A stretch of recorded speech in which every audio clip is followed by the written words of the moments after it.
Hello everybody, welcome back. We are continuing on with our Black Myth Wukong stream tonight.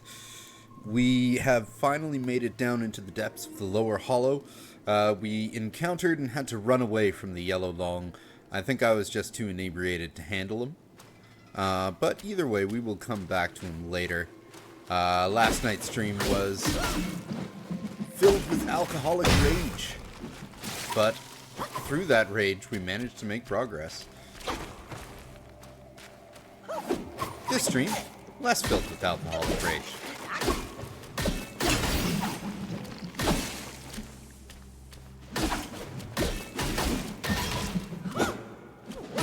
And filled with webbed body bags, from the looks of it.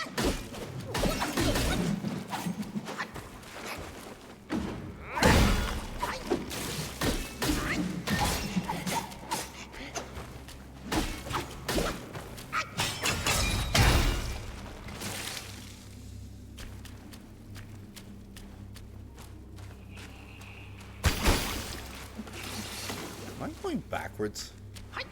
I might actually go backwards. I think I was going backwards.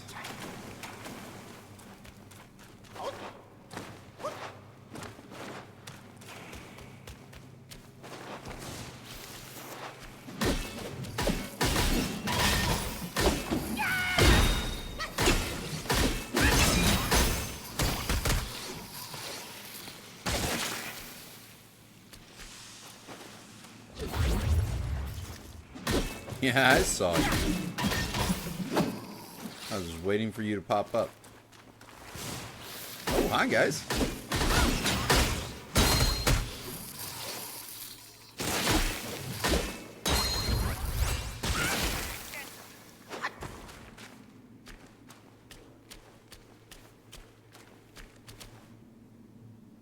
Alrighty.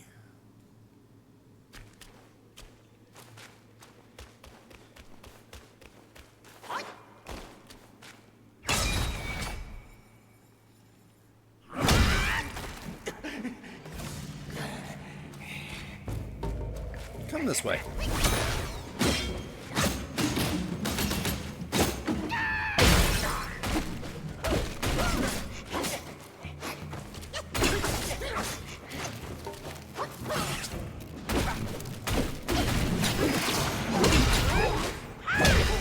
There we go. And we are gaining a little bit more health back from those now. It's actually noticeable.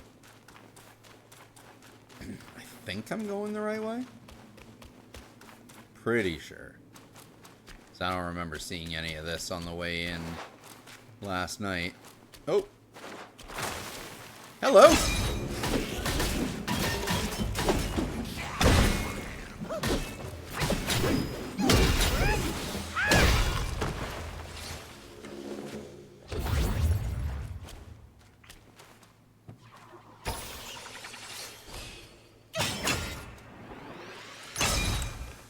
Surprise!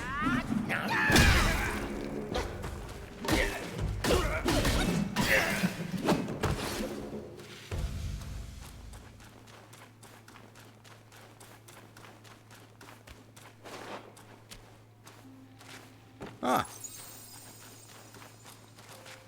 Did we make it down to the spider's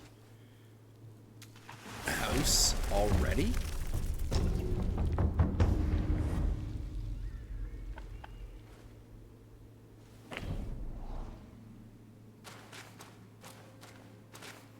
Looks like we did.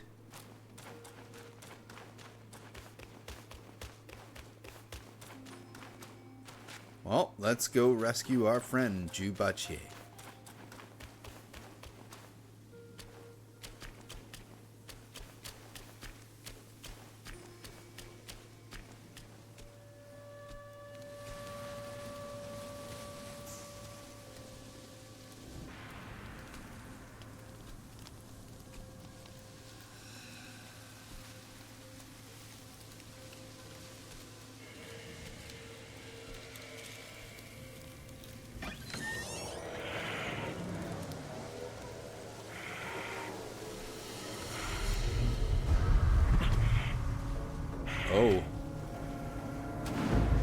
on Earth. It was one merry night, and now she wants to take my life.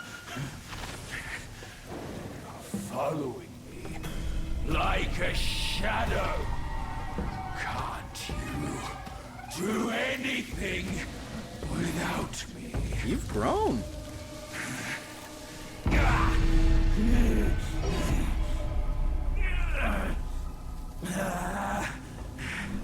Nitwit! Spare me this burden. Damn it! Did you see all of that? You think Did not see that one. don't you?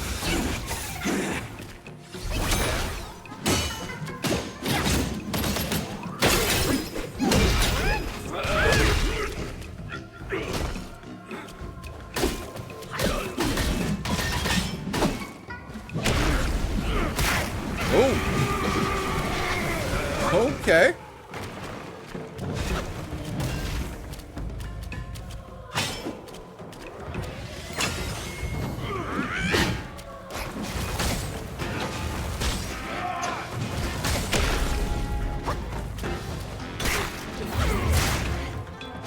Alright.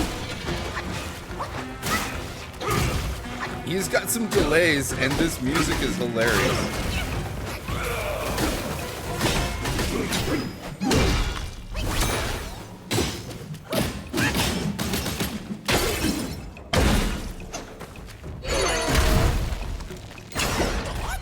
Yeah, he didn't like that.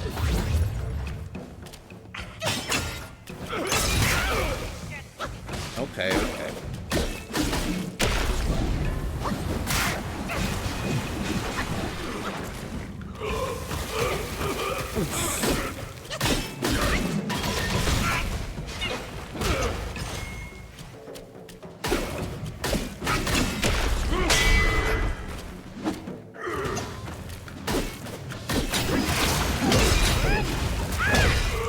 Gotcha.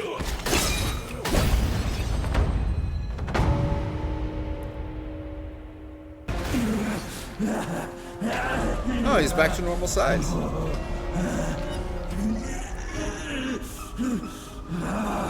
It hurts.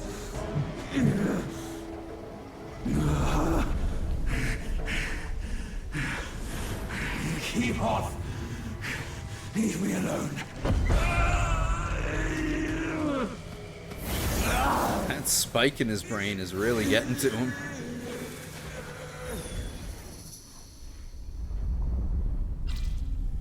Oh, off he went.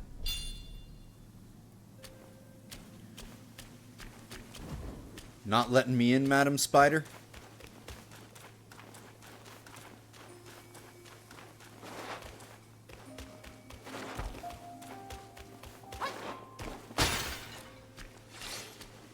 Some somber piano music playing here.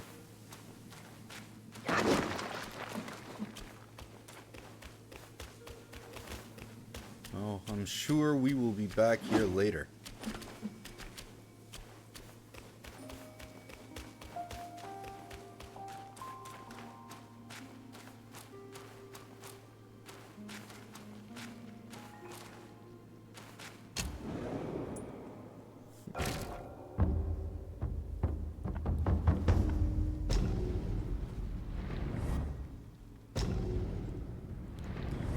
Double rest. Hut of Immortality.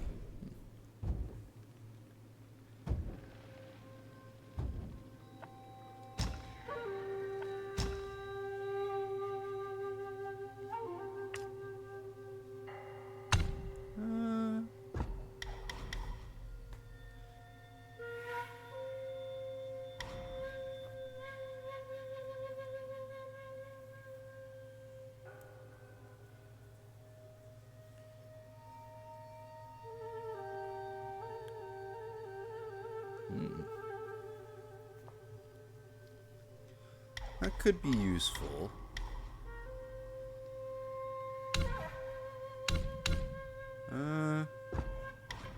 Actually, start delving into the Spellbinder a little bit more.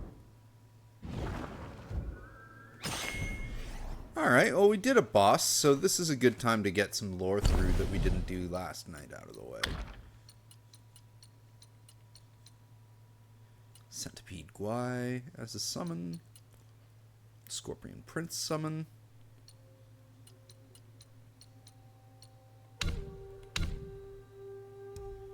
Curios. Oh, we found a second Matria's orb. Oh wait, no, this is a different one. Moderately increases poison damage. Oh no, they both do the same thing. Never mind.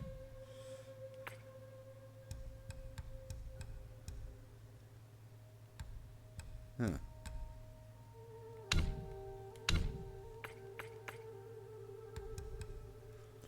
Past Echo. When the Yellow Emperor visited the Queen Mother of the West, he crafted 12 mirrors as offerings. Among these, one had the unique ability to reflect the body's internal organs. Known as the bone-reflecting mirror, this mirror was once prized in the Qin court before it disappeared. What you're looking at, this is a gift from Mount Wushan. Key item, huh? Alright, Yaguai Chiefs. Because we are all caught up with regular enemies at this point. Second sister. With powdered face and hair in a twist, a slender waist adorned with jade amidst, as charming as a maiden from the skies, yet most formidable when she vies. The second sister of the Shu family was raised a boy from a young age. She managed the finances and trade for the cave. Due to her straightforward and generous nature, she had the most interactions with the stewards outside the mountains and the lesser Yaoguais in the village of Lanxi. Because she was busy with numerous affairs, the lesser Yaoguais had fixed times to report and offer tributes to her. Most of these Yaoguais, who were on good terms with her, both respected and feared her. They believed that their capable and strong-willed lady might one day become the lady of the cave. If that happened, anyone fortunate enough to marry into the family could become a lord by association. This caused much distress for the 4 scorpion princes residing in the cave, who were often the subject of idle gossip. The second sister paid no mind to such rumors. Among the 4 sons of the scorpion lord, she favored only those who were the most helpful to her. A few days ago, she had acquired a celestial vine seed from somewhere and planted it in her private courtyard within the cave, assigning the eldest scorpion prince to guard it. That reminds me, I should go and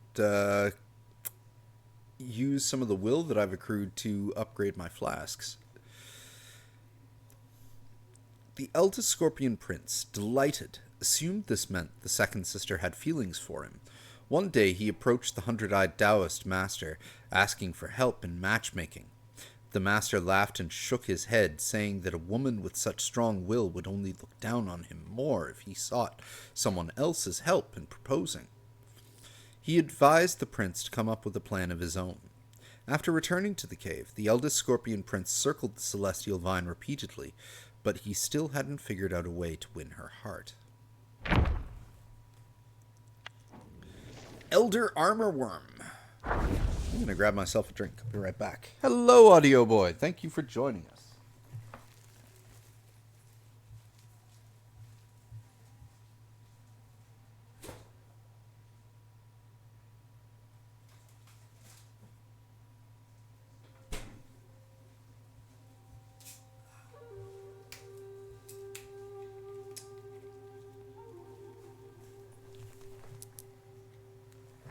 In the celestial garden, rare seeds grow by the purifying spring with an immortal glow. Transformed in the lower realm, forms unique. Such paths to Tao, refined and sleek.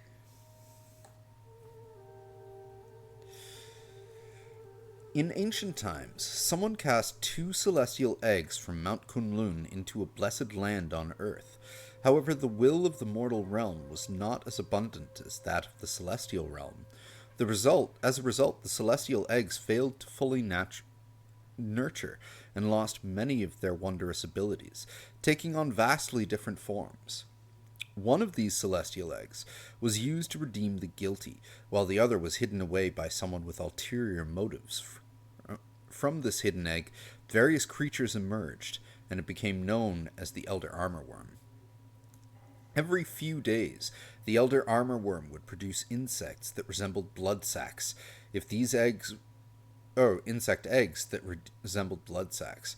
If these eggs were ingested by a living being, the larvae would devour their internal organs. Depending on the innate differences of the larvae, the host would undergo a transformation, turning into one of many types of insects. If the eggs of the Elder Armorworm were not ingested, they would naturally hatch into an ordinary armorworm. These ordinary armorworm would spin silk to create cocoons, which they could use to trap their prey. The cocoons contained potent toxins that caused the trapped creatures to experience a sensation of flying in the wind, as if floating on clouds, instead of feeling suffocated. However, prolonged exposure to these toxins led to abnormal changes in their bodies over time. Some practitioners attempted to use this method to temper their bodies and enhance their powers. However, it was ultimately considered a deviant practice that easily led to a loss of sanity. Since the celestial egg entered the mortal world, many have fallen victim to its poison. The armorworm, despite its terrifying appearance, is not adept at combat. Aside from spewing filth from its mouth, it possesses no remarkable abilities. However, its continued existence and proliferation in the world suggests that it must provide some unknown benefit to certain individuals. Not anymore, don't it did. Centipede Guy that we fought in the Bone Vault, that thing was pretty easy and a lot of fun. Twisted in form, it charges like a gale. With feet unfurled, it strikes a deadly trail. Beware its breath, the venomous embrace. In narrow bounds, seek a wider space. In bygone days, a young man embarked on a journey to the Webbed Hollow, seeking vengeance. However, his quest took a dark turn when he was captured by Yaoguais and thrown into the Bone Vault. Falling deep into a pit, he landed in a lair of large insects. Ooh, this is a continuation from one of the previous lore stories. Despite suffering a broken leg, he managed to survive, and as he looked around, all he could see were skeletons and remains, filling him with despair. In the midst of his despair, he felt a sharp pain in his leg. A massive centipede, as long as a person, had bitten him and torn off a piece of his flesh to devour. Filled with terror, the young man instinctively grabbed a stone and viciously crushed the centipede until it burst apart. Only then did he realize that the stone he used was a human skull, which he quickly discarded. To his surprise, he noticed that the pain in his injured leg had subsided. Curious, he applied some of the centipede's pus to his scraped arm, and the pain diminished, likely due to the numbing effect of the venom. This revelation sparked an idea to his mind. He tore strong silk threads from the cocoons surrounding the pit and found 2 leg bones to serve as support for his broken leg. Exhausted from the ordeal, he rested, but soon heard a rustling sound around him.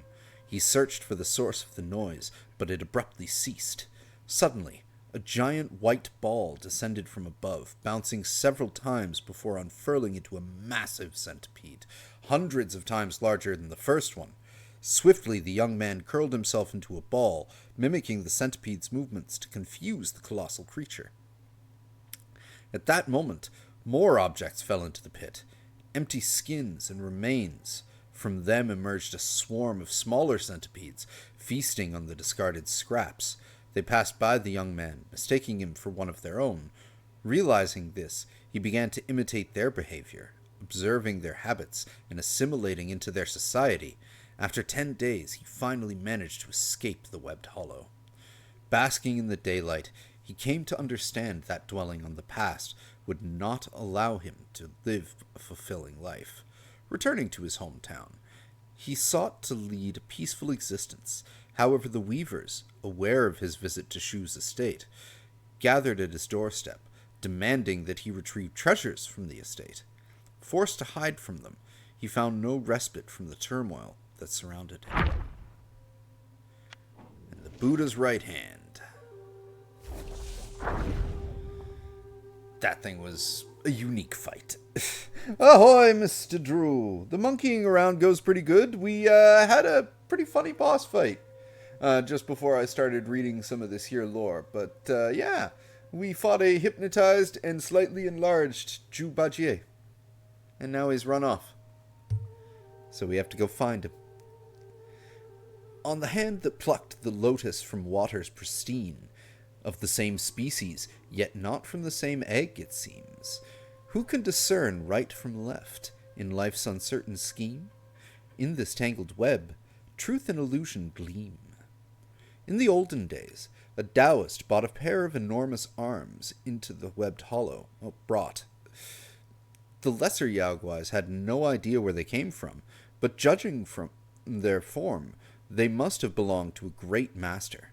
The 100-eyed Taoist master personally visited and placed 2 egg-like objects within the arms, instructing the Yaoguais to guard them diligently. At first, the arms exuded a thick, foul-smelling fluid. After some time, the fluid dried up, forming a thick blood membrane that encased the arms. Years passed, and from a distance, one could see something writhing within the blood membrane, as if someone was growing inside, or something, eager to break free.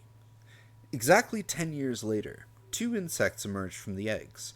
Their bodies resembled bees, their tails like hands, and their venomous spit could kill any bird or beast and wither any plant it touched. The 100-eyed Taoist master rejoiced at the news and organized a grand feast to celebrate. Amidst the banquet, he turned to the violet spider and shared a tale. You may not be aware, but I once attempted a similar endeavor on Purple Cloud Mountain. Alas, the celestial eggs failed to hatch as intended, and I faced severe reprimand from our master. However, this time I have come to realize that celestial eggs bestowed upon us were not meant for lofty destinies to ascend. Creating Yaoguais, on the other hand, is an ideal outcome. One of the insects had a left hand for a tail, the other had a right hand. They loved to hang upside down from the cave ceilings, dangling their tails to lure prey. When the prey approached, they would clap their hands together, crushing the prey to a pulp before lowering their heads to swallow it whole. Later, the left-handed insect went into the mountains to practice, while the right-handed one, unable to clap any more, preferred to guard narrow paths. There it could take full advantage of the terrain to capture and devour any intruders, so I'm guessing we will find the left hand later in the game. Alright. I think we're good for now. Webbed hollow.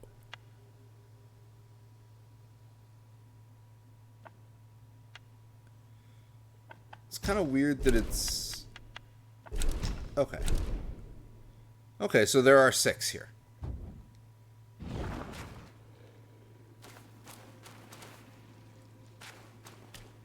Alright. I'll worry about updating my flask in a little bit. Where did you go, Zhu Bajie? Maybe he went this way.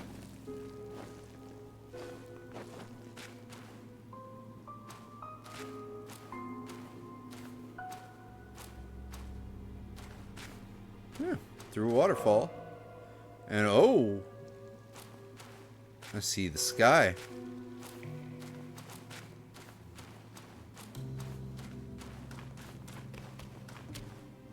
I see mushrooms.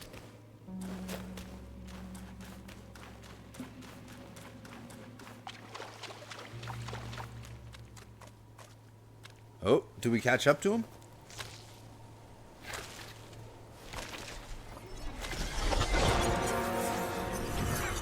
Yep. Filthy monkey! Aren't you dead already? What? You're the one who ruined it all!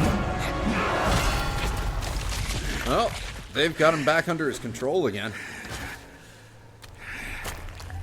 This time, I am staying here. You Don't make me leave again. He is...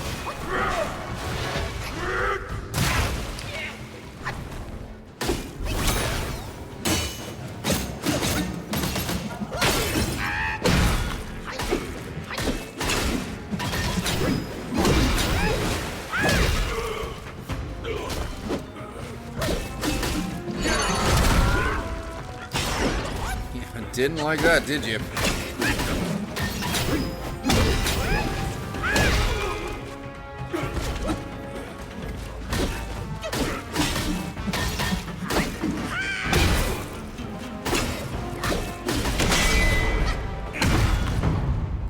Wow! Okay, that was a bodying.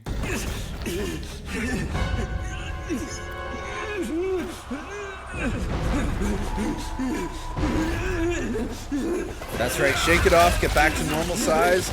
Wallow in the mud like the pig you are. That's it, wallow! Wallow more! Wallow harder, like it's your fetish! That's right, squeal like a pig wallowing in the mud. Oh my god, hi.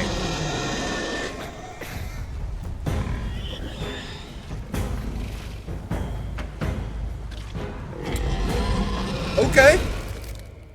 Round 2, let's go.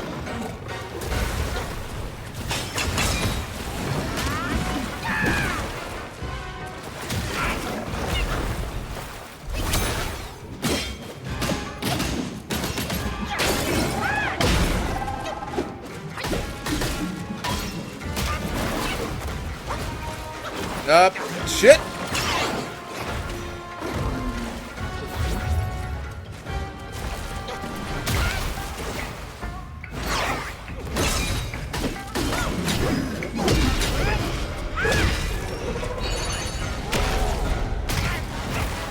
The delay on that. Did he just turn into some kind of carp? Whoa! What in the mud flapping shark is this?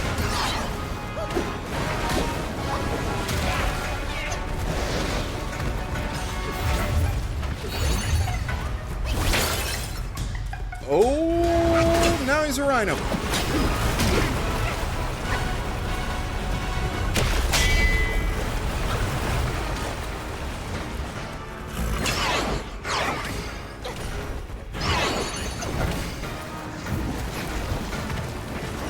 Back to the fish.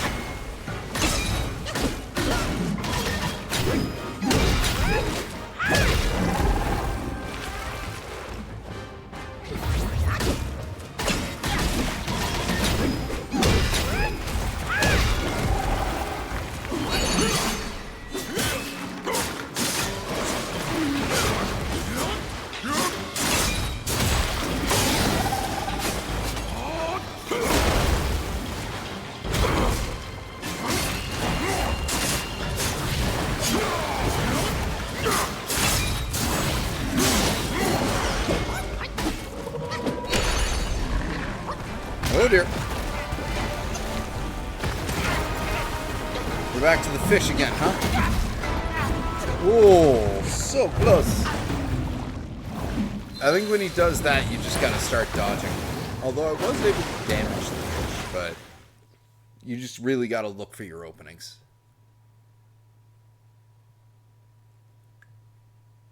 I just thought that was funny how badly I dummied, like, the first half of that fight.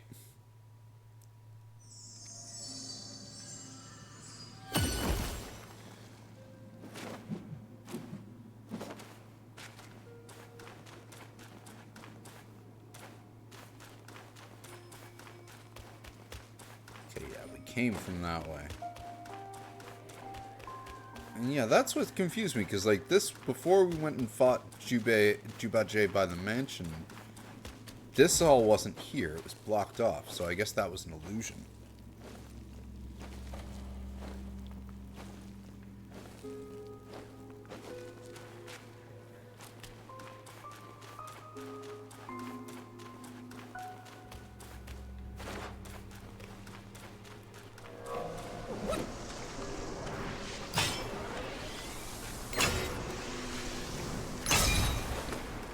Alive!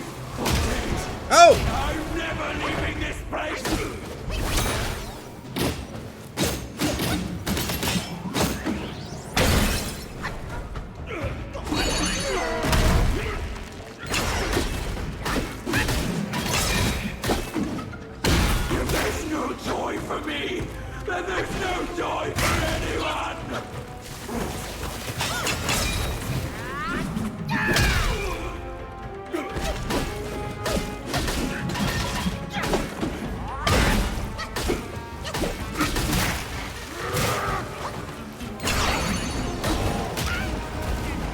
Wukong!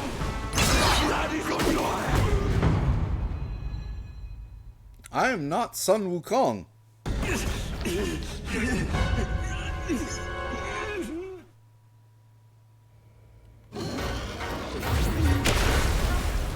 Oops. Hey! What the fuck?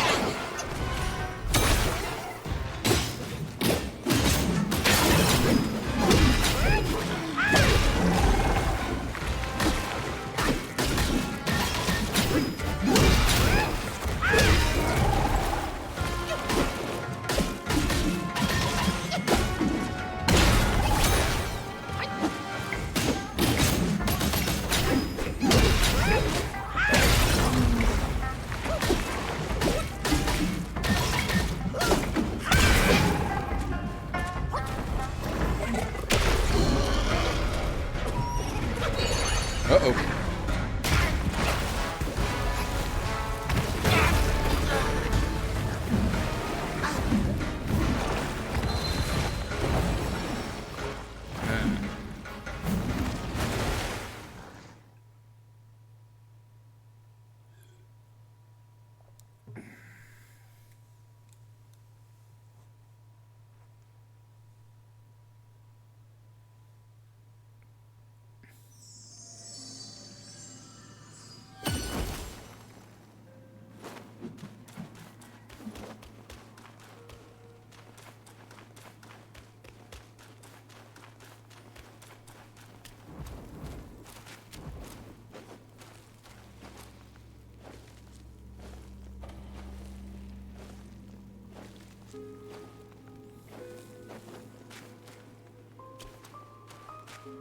This is definitely a fun little twist. And I can respect this fight. Like, he hits like a truck. He hits like a wild boar. I had made my mind to stay.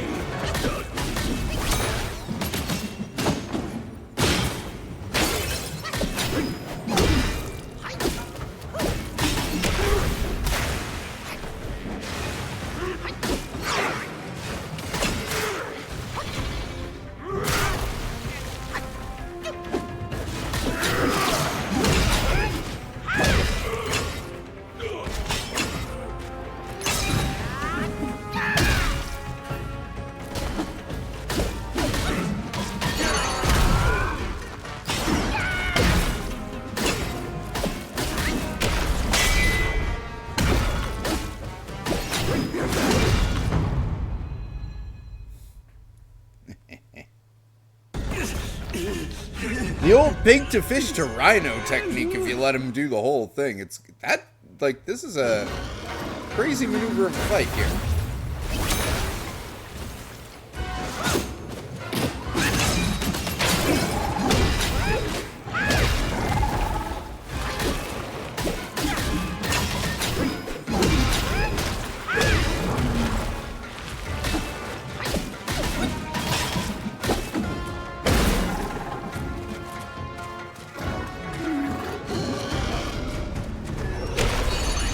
Nope.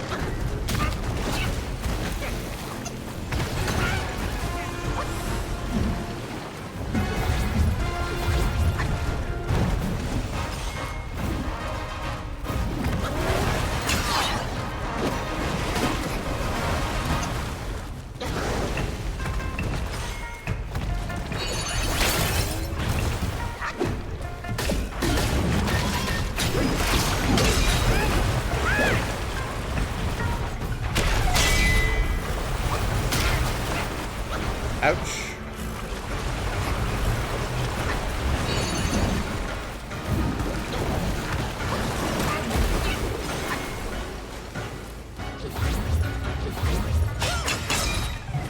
My turn.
Oh, so close!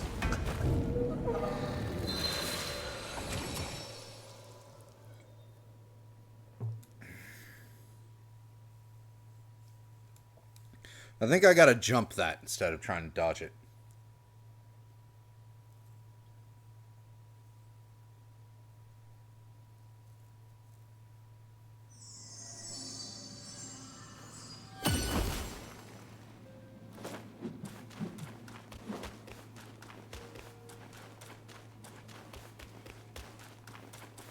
Oh, Jubache.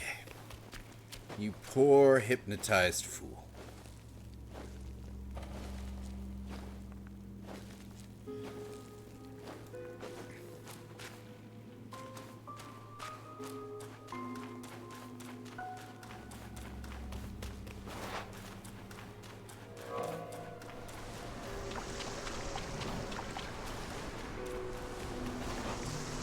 I wonder. I'm never leaving this place again! No, that didn't work out very well at all. Ouch! Whoa! You said you could do this already.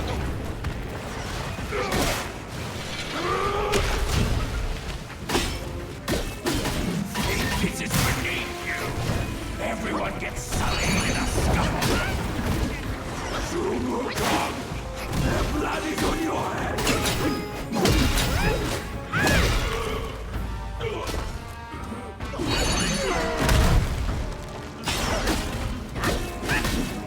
That's right.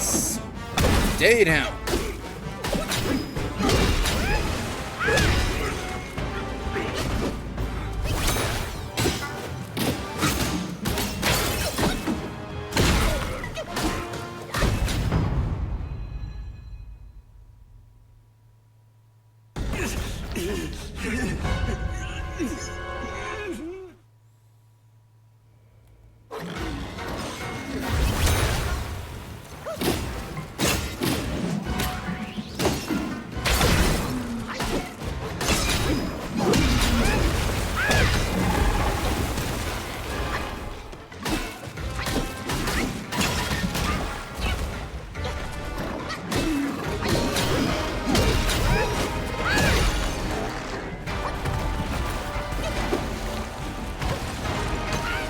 Oh!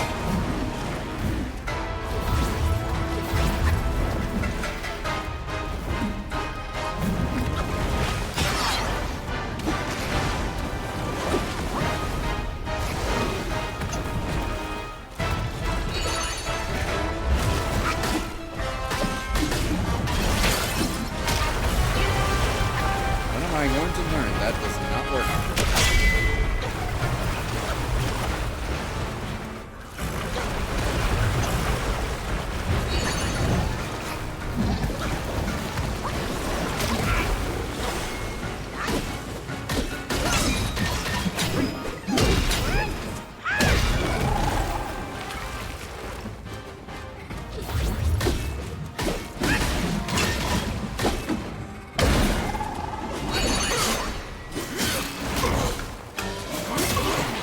Ooh.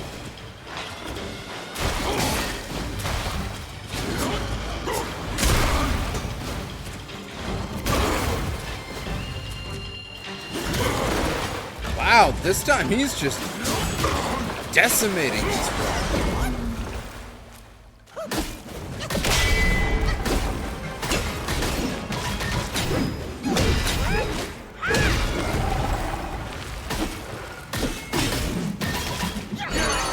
Nope!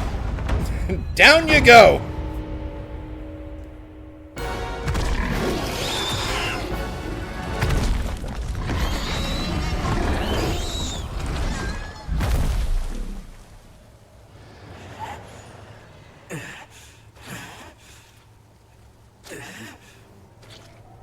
The old baby headbutt technique gets him every time. Oh, the mirror!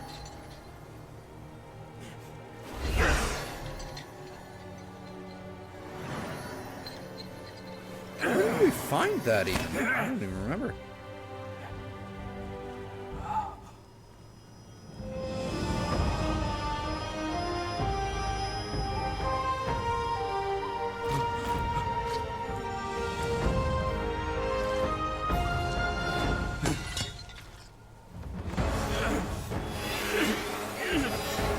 Yes, that's right. Get that spike out of his head.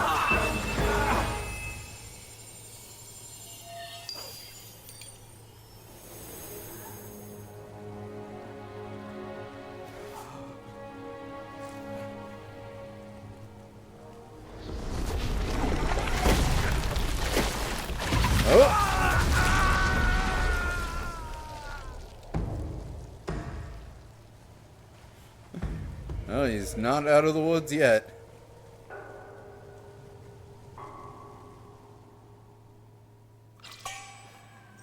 More fine golden threads.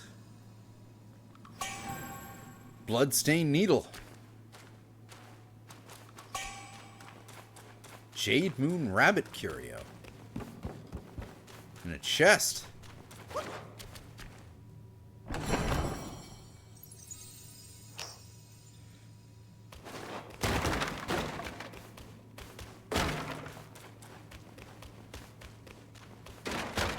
That's what I think of your wooden posts. And your pots.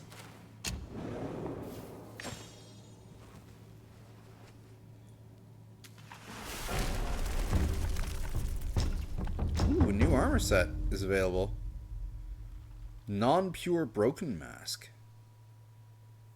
Ooh. Mud that stains upon detransformation in existing spirit skills grant considerable damage reduction for a short duration. When stained with mud... Okay, so bonuses to fighting in mud. Neat.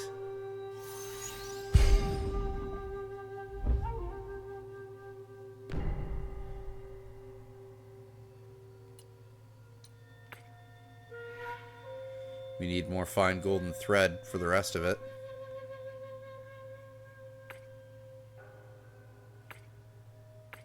Good poison resist.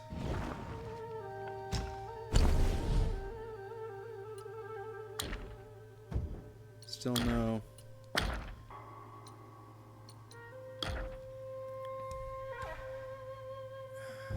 Need to kill the yellow long.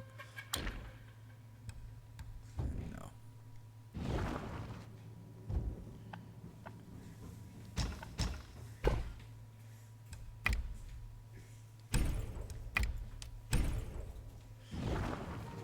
Well, at this point, I do know I can upgrade my flasks, so that seems like a good idea.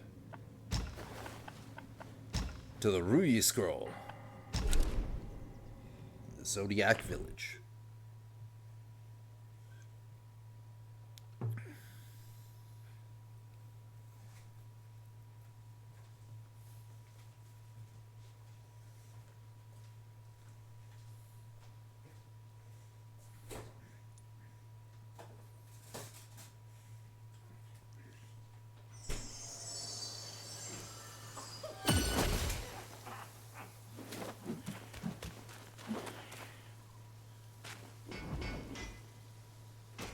Hey, buddy.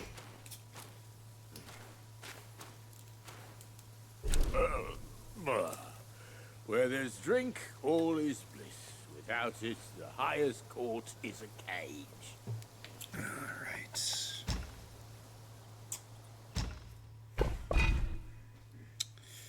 Ooh, Immortal Blessing Gourd. Health recovery is halved, but attacks increase for a short duration after using the gourd. And there are things I'd rather buy first. Such as that. You have a sharp sight, young That. friend.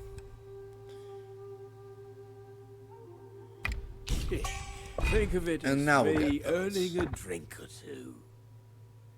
Insufficient materials for purchase. We need Buddha's left hand. Oh.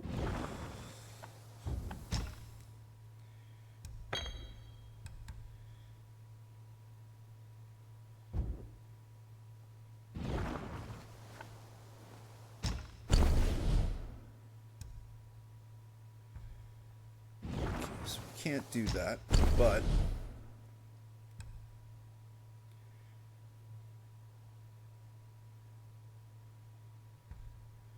we can do this. Fight, fight, but not without a gourd that suits just right.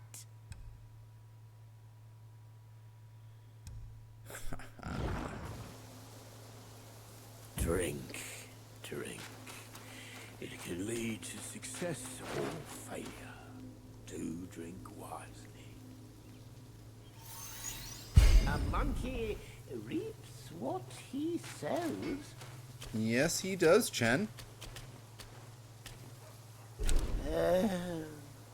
With no one else around, only your visits can dispel the dullness. Perhaps it's for the best. Go ahead. I can't spend all day chatting when there's work to be done.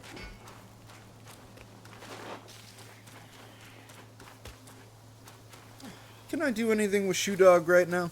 Mine eyes doth see the dell from the confines of my abode. Greeting, brave. My pills are reliable, but be wiser than relying solely on them.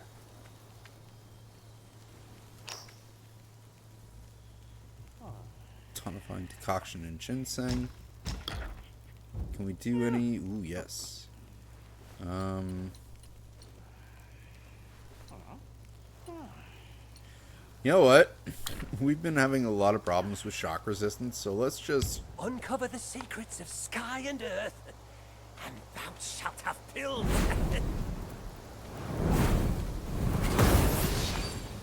Come to me any time if you need more pills. Thanks, Shoe Dog. You my dog.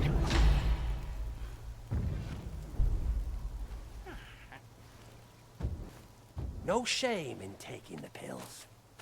More unfair are the innate skills. You know what? Actually...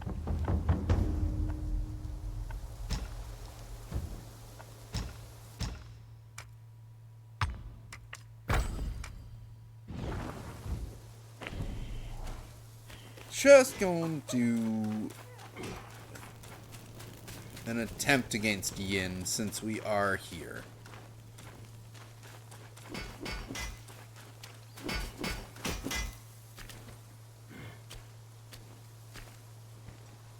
Back so soon. Give it here.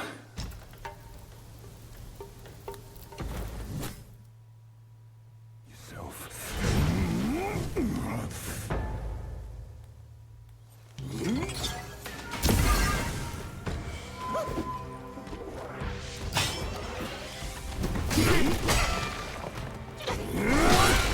Okay.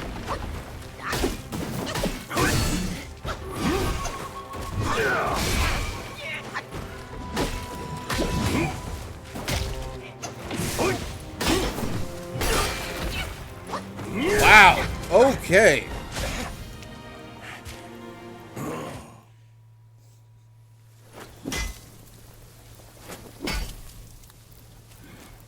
Just fucked up the timing on all of those. What's fair to the eye may prove foul to handle.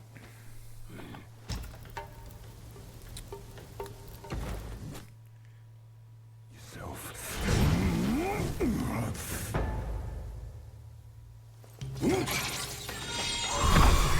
Wrong button.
Take this!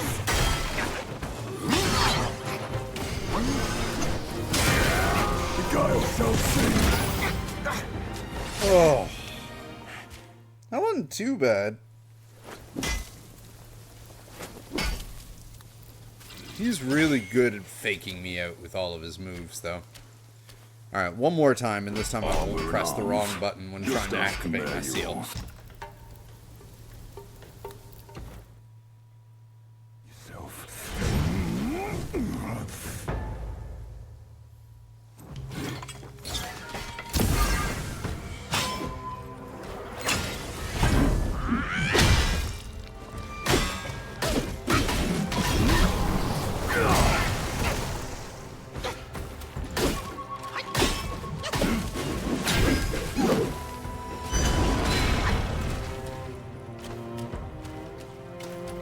Ride with the Gale!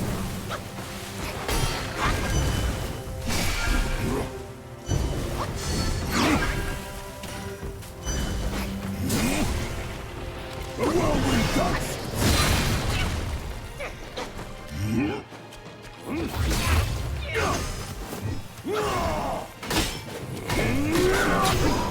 To the sky!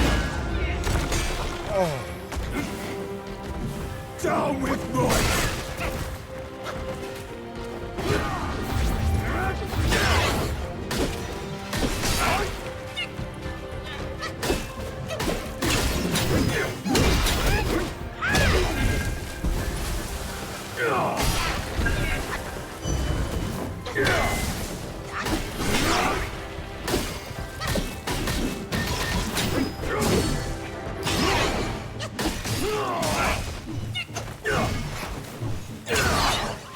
Oh, so split!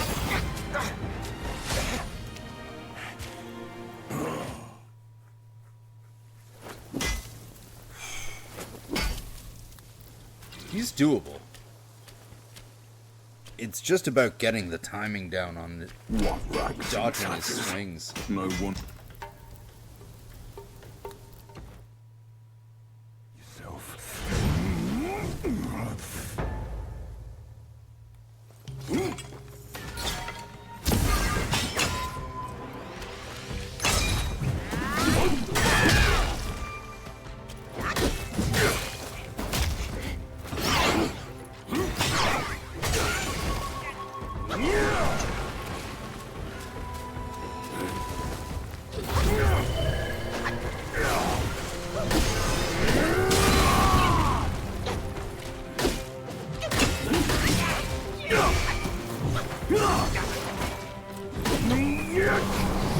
Take a hike Oh!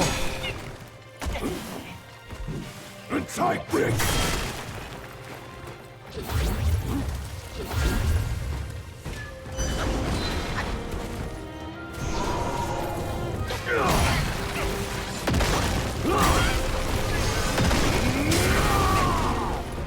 Wow. Okay. Ride with the Gale!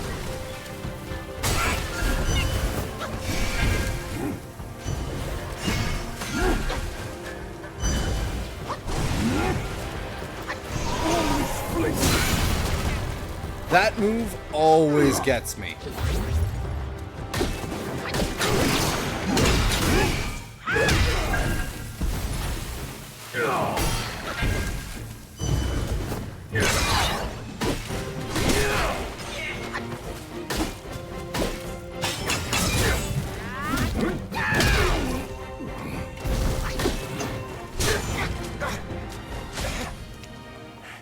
Alright, one more time.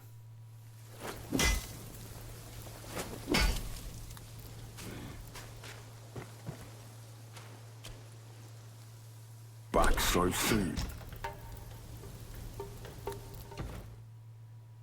Yourself.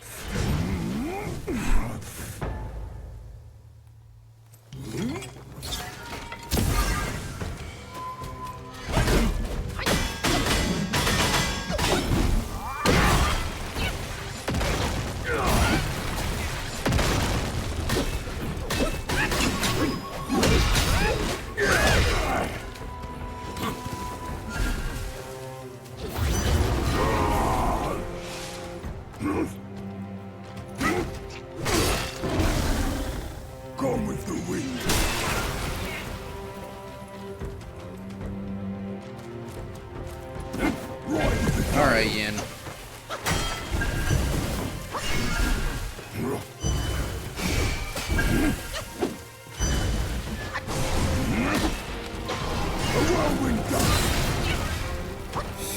Every time.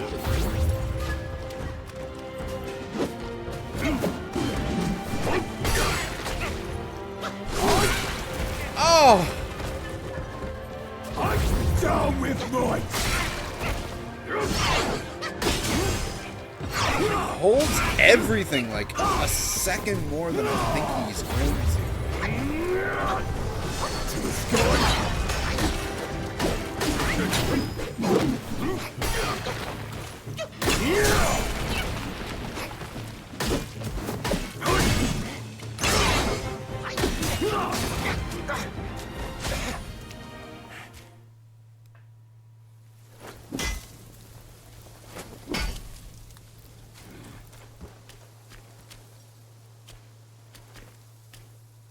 What rags and tatters? Yourself.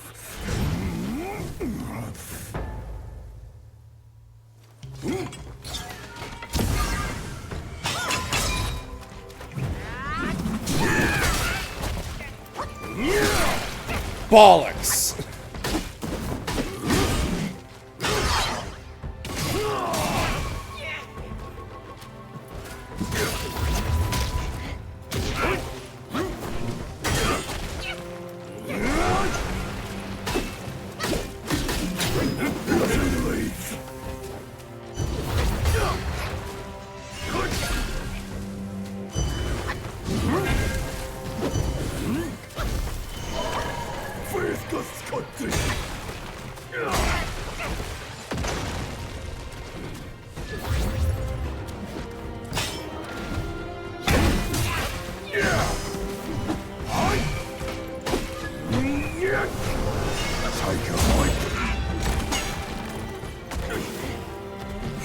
Take this. He is great at punishing panic rolling. That is for sure.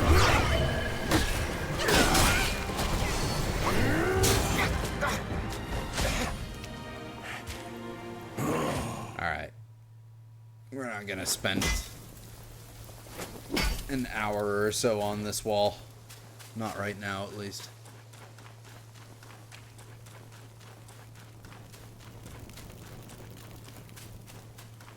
But I am going to take an attempt at a different wall before we continue on our path.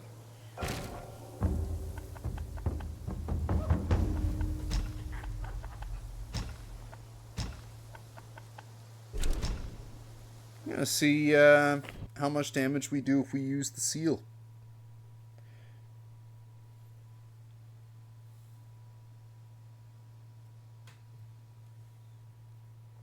And it's better to use thrust stance than the slam on this guy, because he'll just sit there and block all of the heavies, as we learned last night.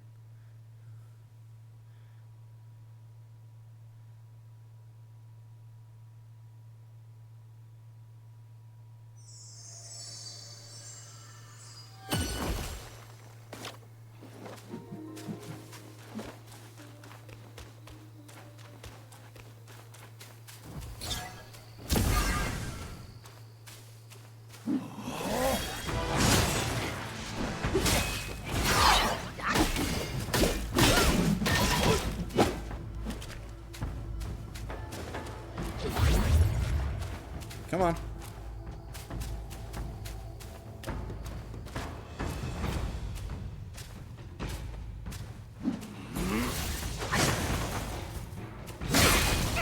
Oh, split second too late.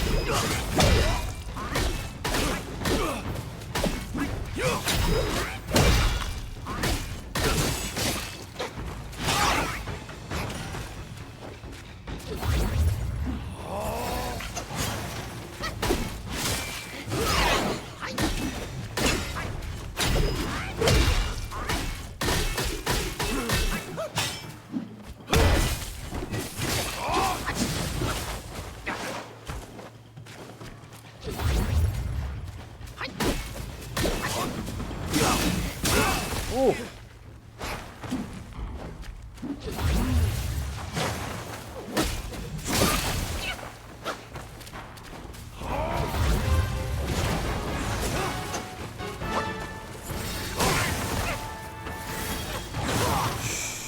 I'm already out of health, too.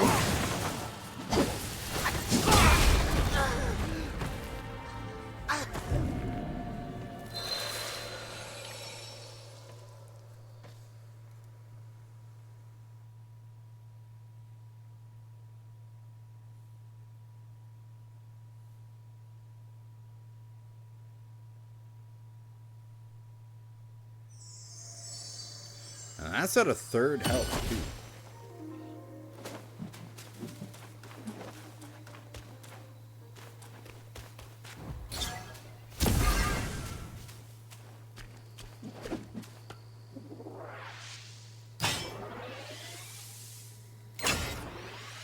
Will this work? No.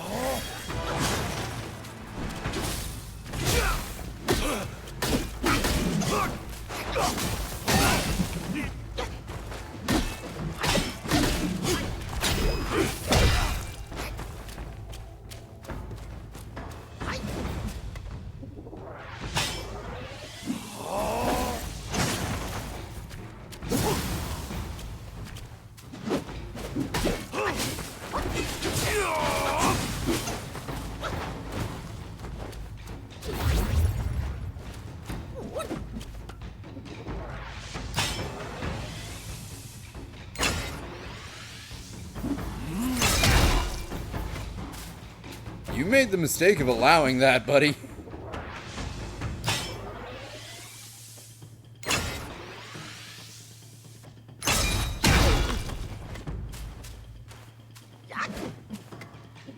I can do this part all day. Come on.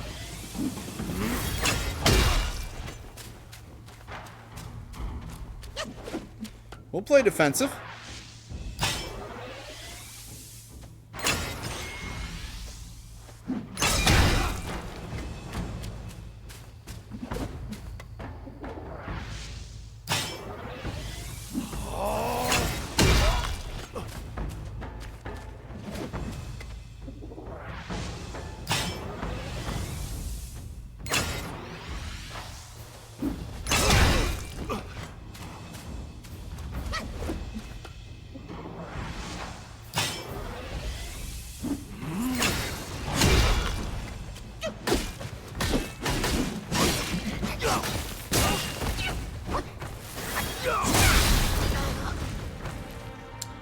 Wow!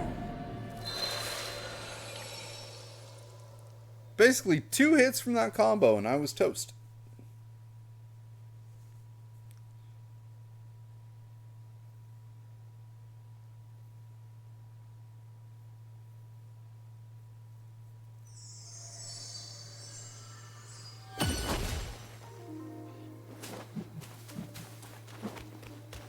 It would be nice to find something that gave me, like, really good shock damage.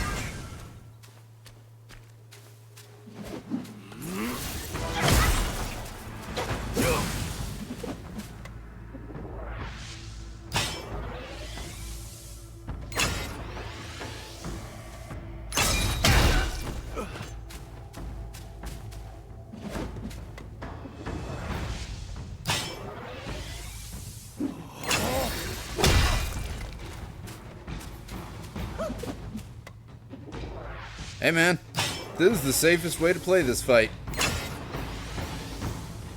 He's letting me do it.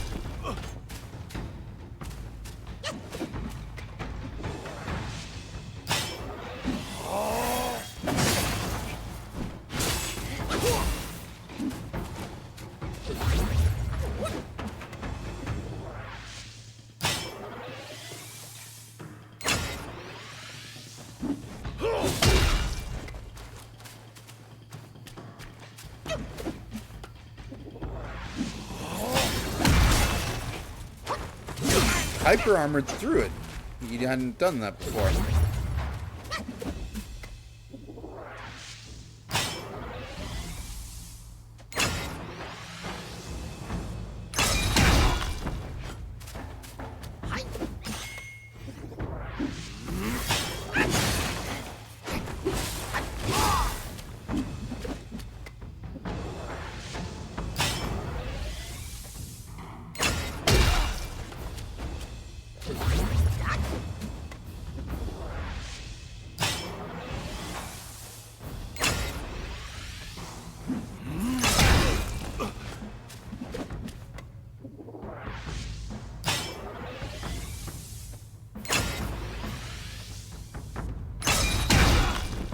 Back off!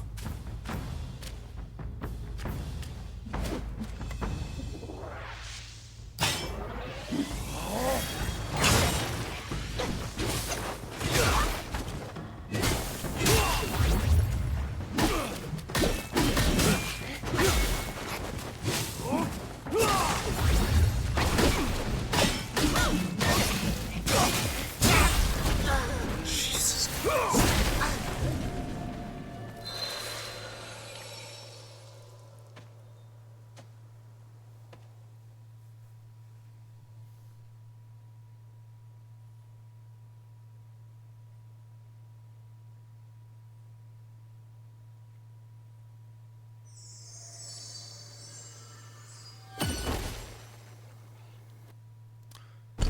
I'm almost wondering at this point if, like...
Alright. We'll try it like this one time.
Whoa!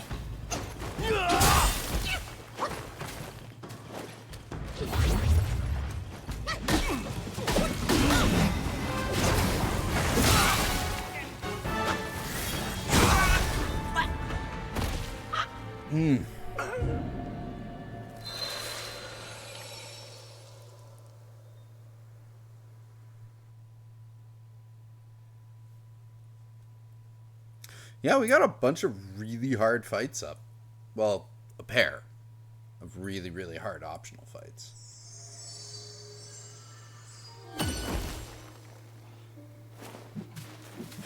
Try it one more time with the medicaments, because we got a lot of damage in really fast.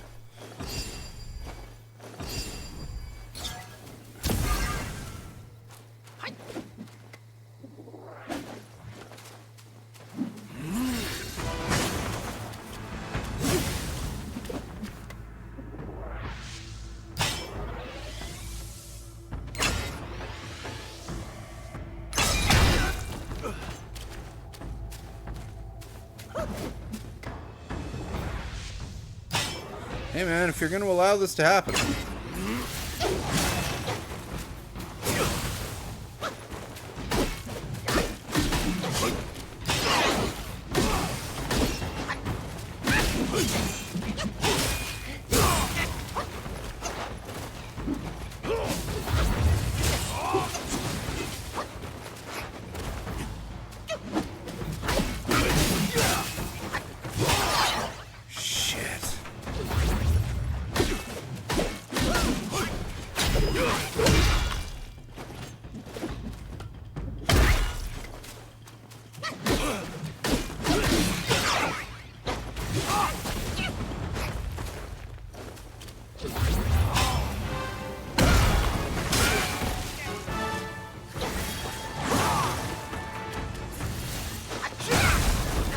I was too early.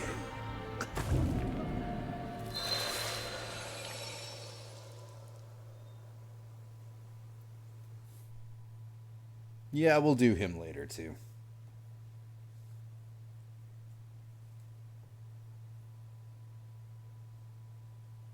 Both Yin Tiger and the Yellow Long are some exceptional optional fights that we've found.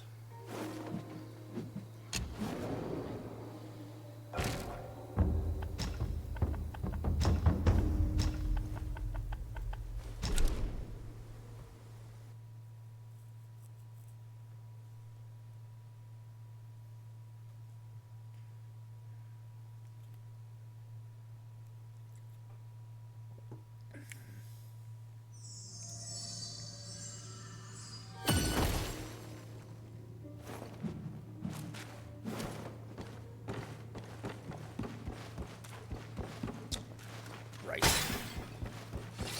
So we're going this way.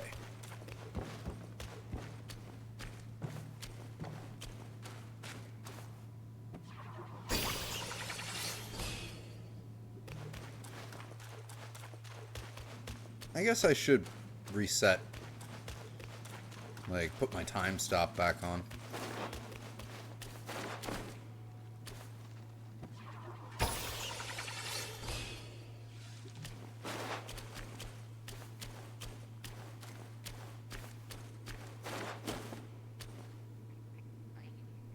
What's with the Buddha head over there?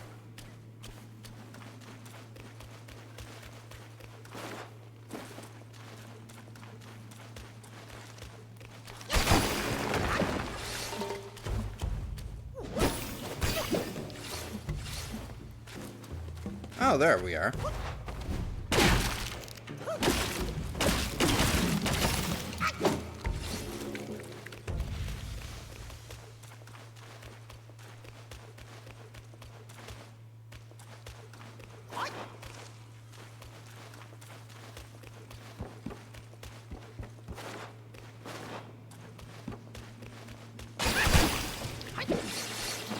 Break all of these things. Shadows gather now.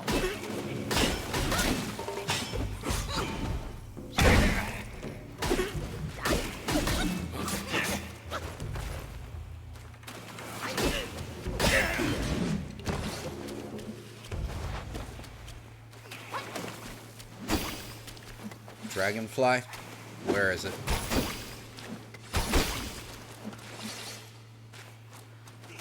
Where's that dirty ass dragonfly? Is he up there?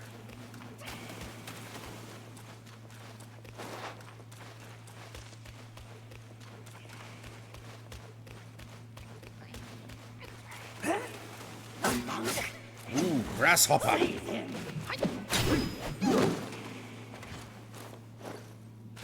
And a chest. Oh, bullshit.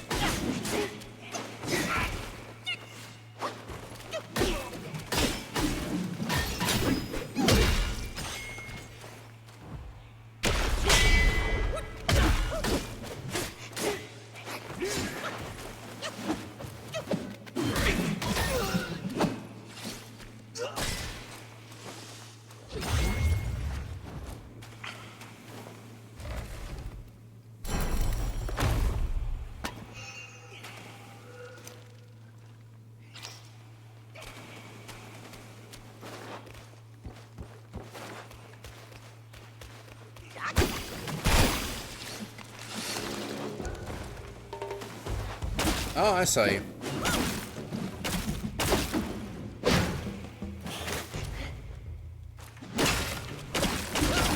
There! The lock-on finally decided to work. That was great.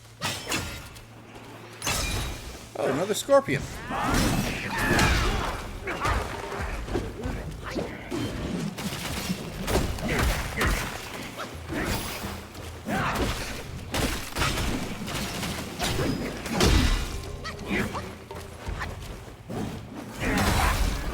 Yep. Went to try and heal, but too little too late.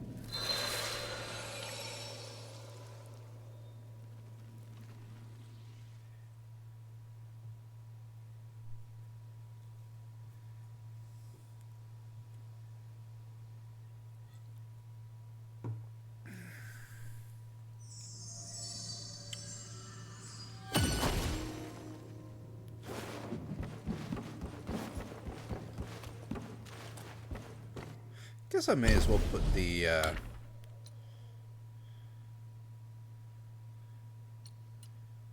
other sets back on.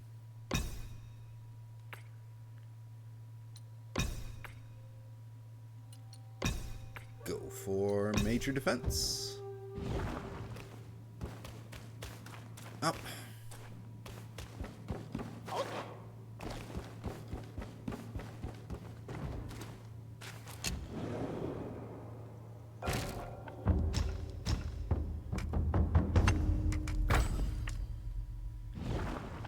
Any sparks, do I? No.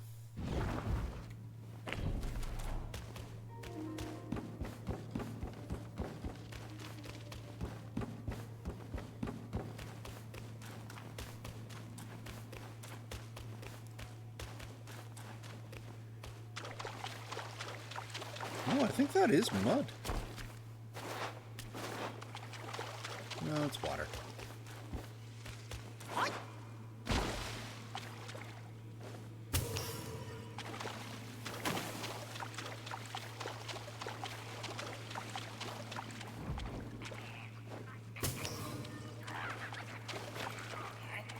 Hello? Hey, it's you!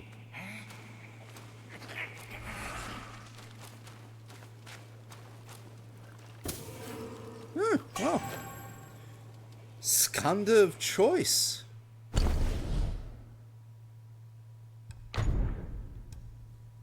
Slightly increases damage reduction. This effect enhanced when equipped with Gold Sun Crow.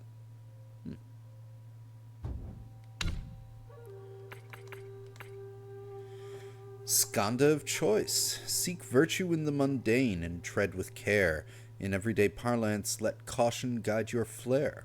Once hidden inside the Buddha's head, this treasure has a secret yet to be revealed. Alright, now let's get back up to where that scorpion and that dragonfly and all those fun characters were.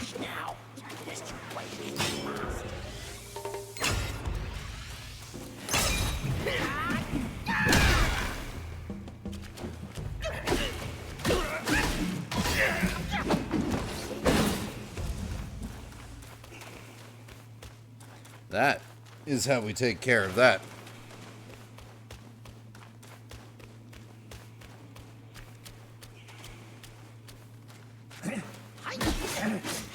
Who goes there?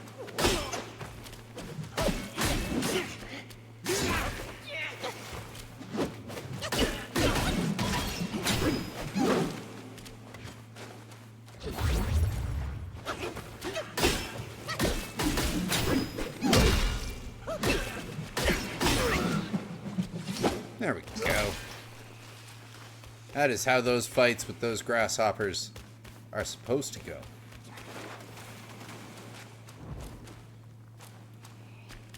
There you are.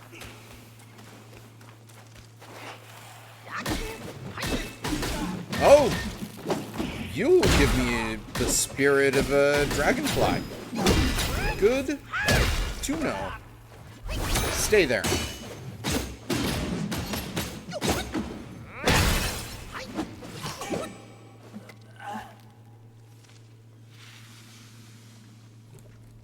Never have to worry about that particular one shooting us again.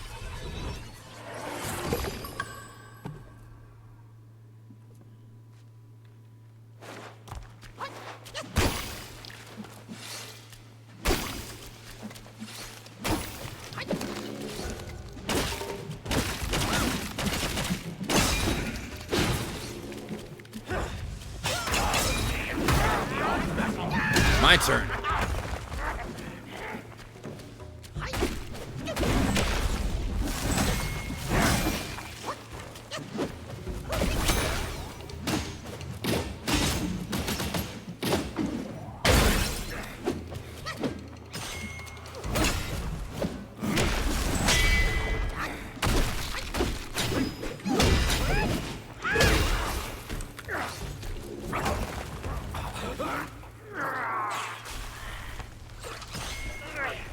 Oh ho!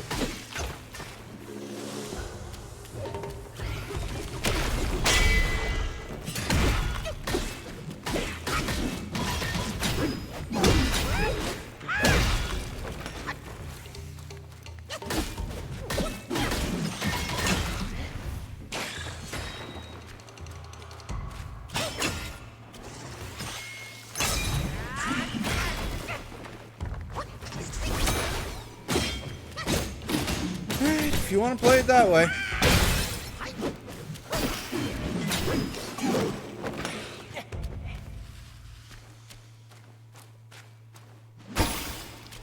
Why are you poison? This is not nice.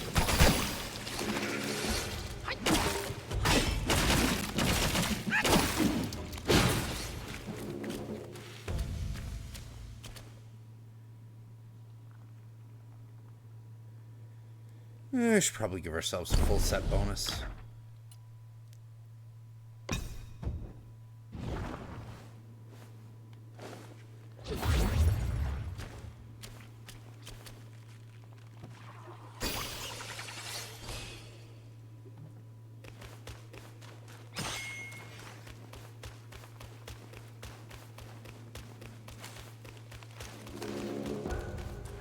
Heard that.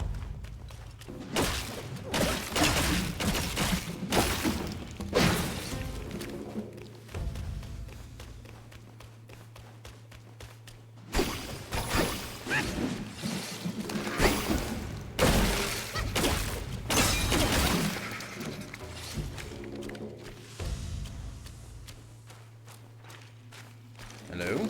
Hello?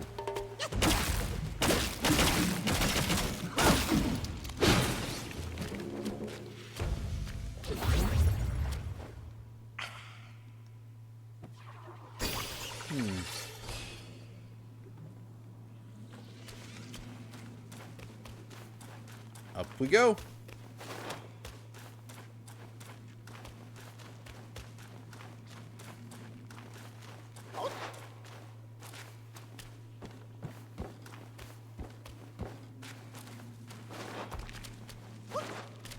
Oh.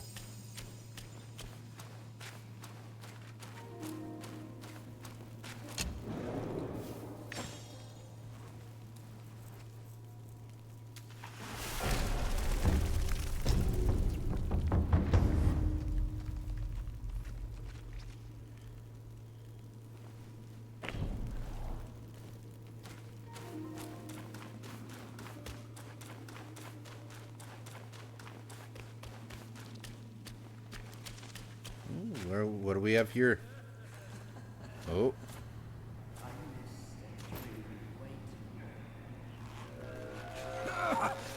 Why dredge up the past? Aren't we here now? Don't you remember how I spared your life when he asked me to clean up the rest of your sisters? I do remember. And more than that, I even remember how I survived on my sister's flesh after you left. That's not all on us. The culprit is that centipede. All would have lived if he didn't weigh my master's flesh over your lives. Yes, he was blinded by greed. But he has repented and made his compensation. He even offered that thing to sustain my life. Otherwise, I'd never live to see you today. Dear, is that true? That thing is in your hands. Yes, the thing Unbelievable. that does Even the stuff. now in your heart, the monkey still comes first. The monkey? Nah, for me, Beauty always comes first. Good. Carry on with these nice words. Once I'm satisfied, I might lift my finger and tell you where to find it. You wicked hag! Can't you see your old face? Still obsessed with all this lovey-dovey crap at this age? Ridiculous! Every day trapped in this hollow, I missed and dreamed, waiting for the day to eat you right after we mate, so I can heal. Then eat! Spiders. Saved me from your stupid ceremony and vows! What a farce! My appetite is lost, not just for you, but also for her.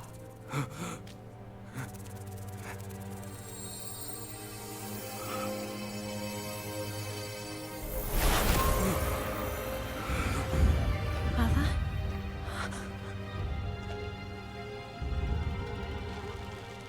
Hideous! Hideous spider! Who fathered such a thing? Your fate today has nothing to do with me! I had my mercy misplaced, that's all! What took you so long? I almost died! Now Go go call quick your this sisters. hag and get me down! Monkeys, the bane of my life. Why do you always have to ruin my plans? In what way am I any less than monkeys? This monkey that you love, Oh boy. I'll chop his heart, slice his liver, and make you eat them! Hello, lady. And try me before you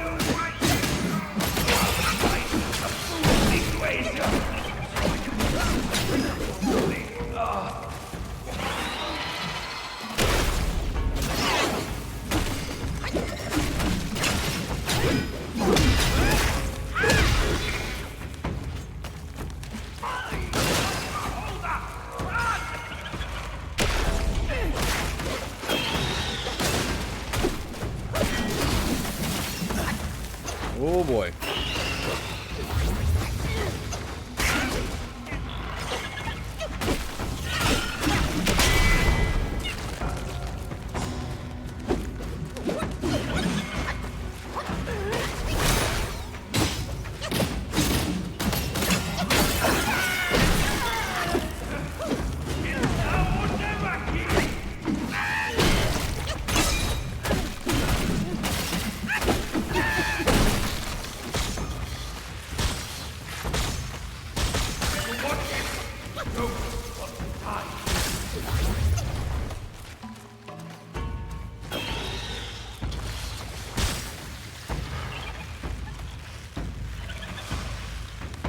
Me out.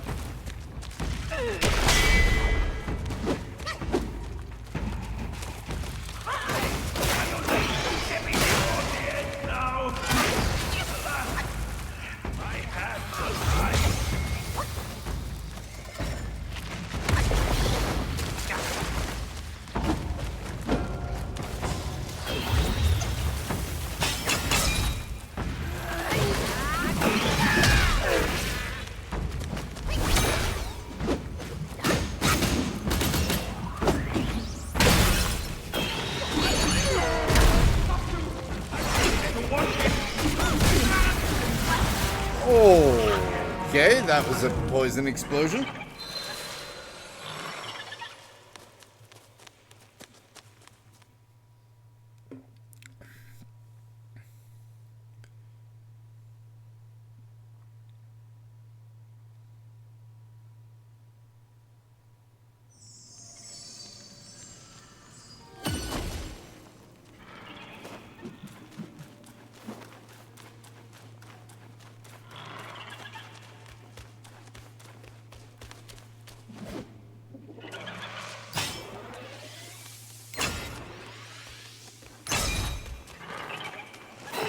Hello, sweetheart.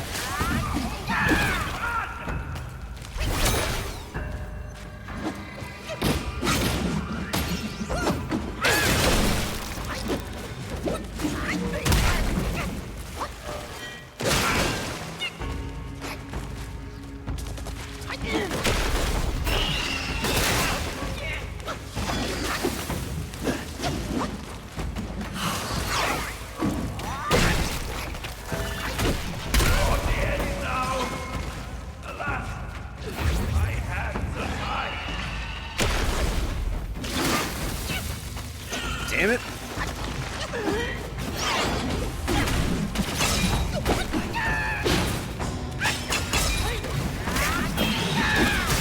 Fuck.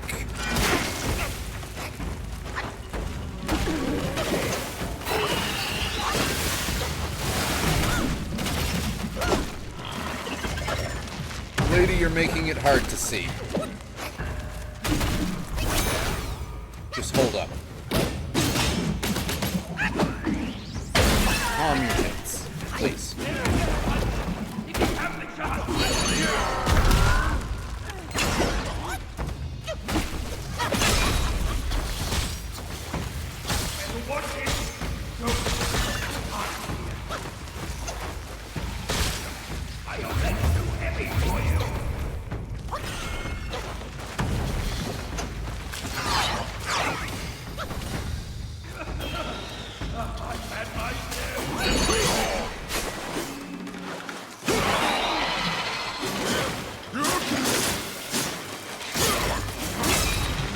As always with spiders, kill it with fire.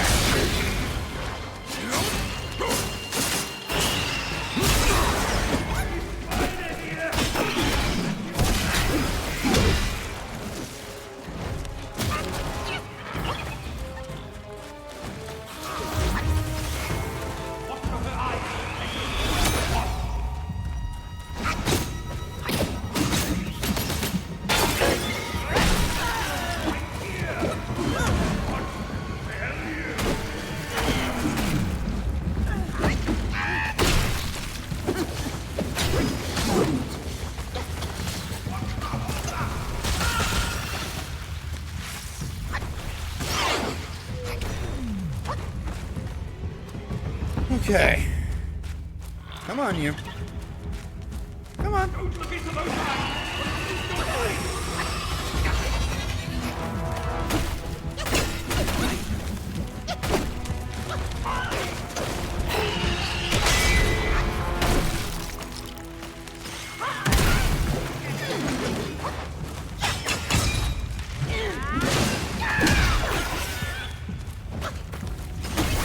Bye.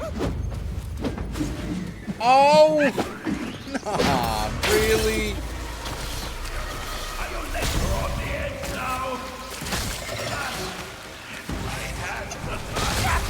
Oh! Had he not been raised while she not been raised up while frozen, I would have killed her. Oh, timing.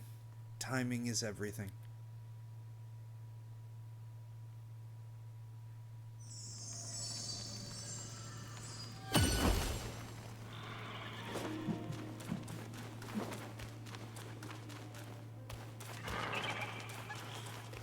Oh well, we got her.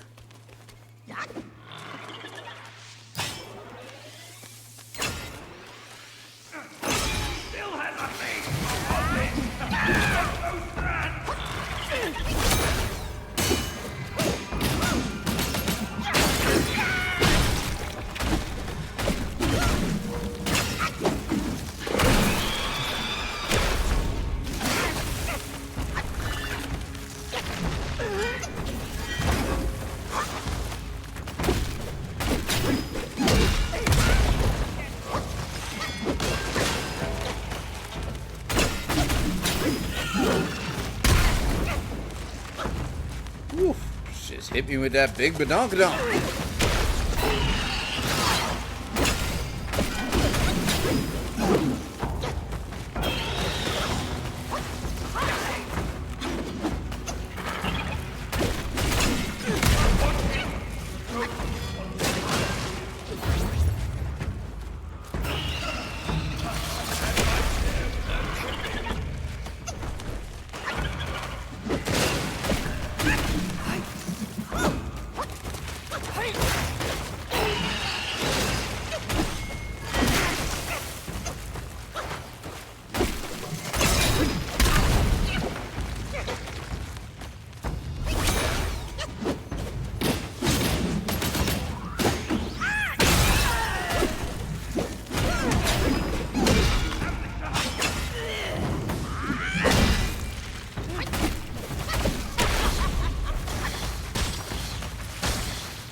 won't let me go.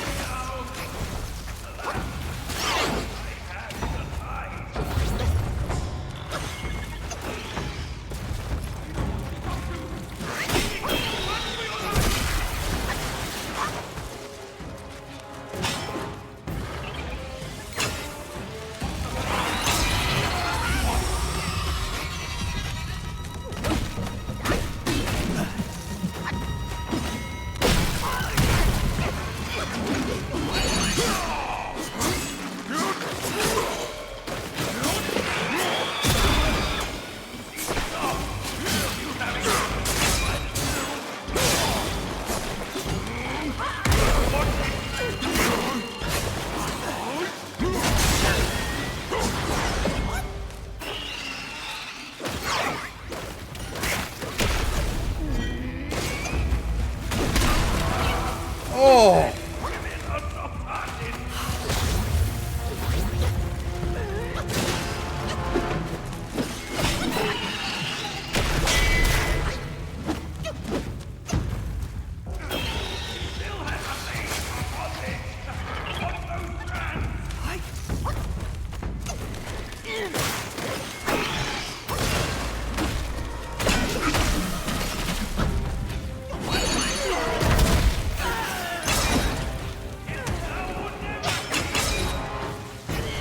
No! Oh, I was in the middle of her friggin' webs.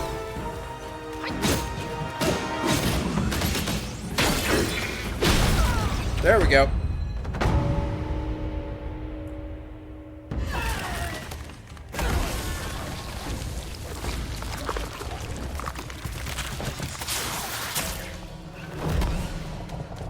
Oh, she escaped. Yeah, go after her. She has the relic. Go! I can take care of myself. Oh, shit! That is a lot of spiders.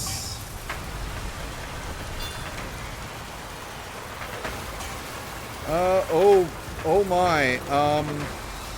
Run.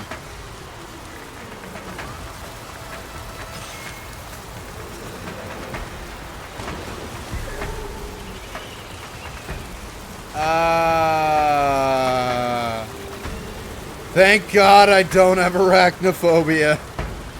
Oh God, I'm covered in spiders. How do I get them off?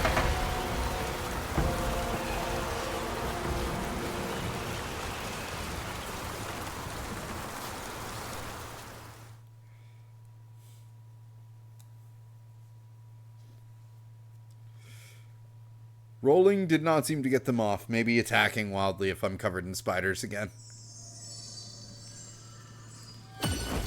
Really?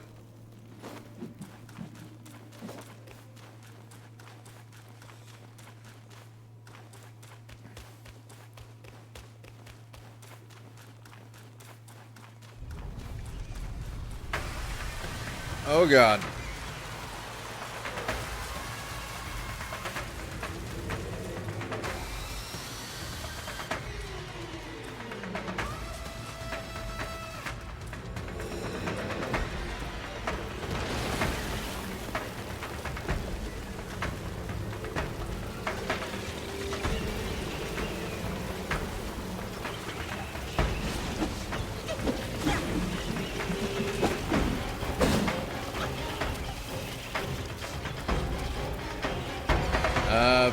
Okay.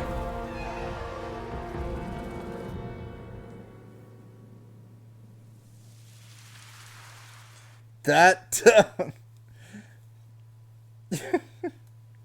that's a lot of spiders, and how do you get them off you when they get on you like that?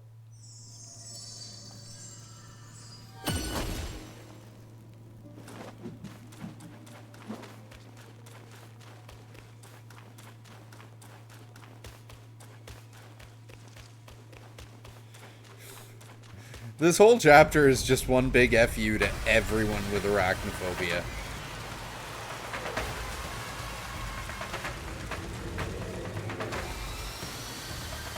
I feel they could have animated those better, like they really do feel like they're sliding over the rock.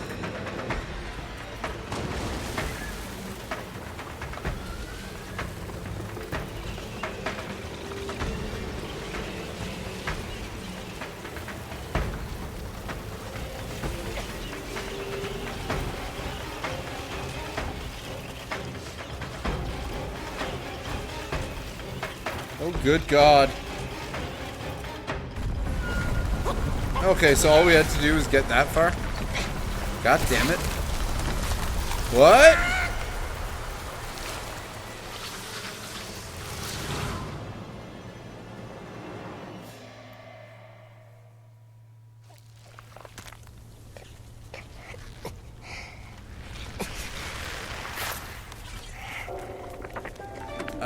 Hi.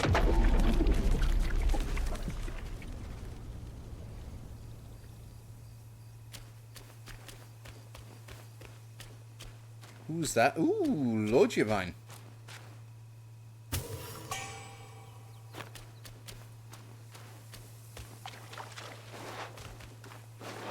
Was that the spider chick that's been helping us out infrequently? More than likely. There's a lot of blood and webs. Temple of Yellow Flowers.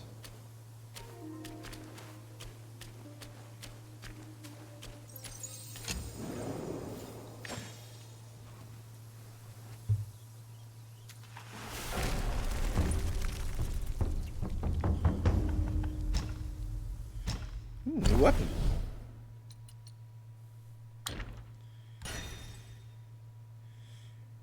I lack the gold tree cores, and I lack the will to build the celestial spider staff. Upon a successful hit with charged heavy attack, each focus point costs slightly. He recovers health in poison state. Hits afflict enemy with poison bane. Nice. Okay. So that's cool.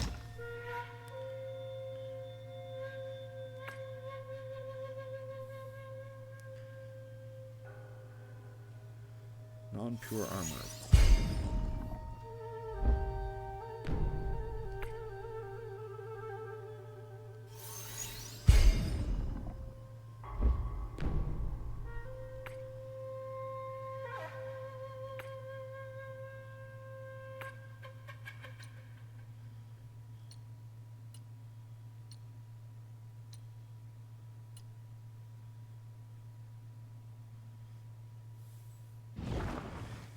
Well, with a half and half, we have 2 armor sets going.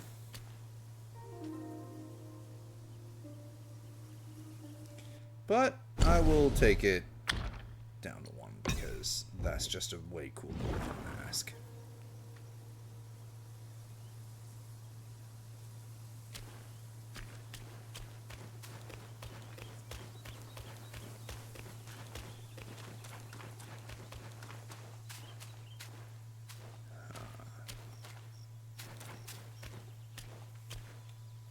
Oh, hello.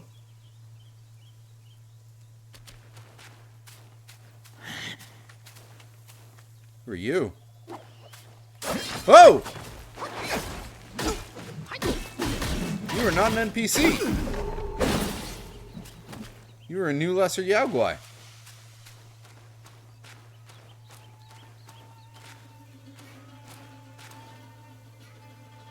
Well, honestly, this is actually feeling to me like a decent place to take a bit of a break.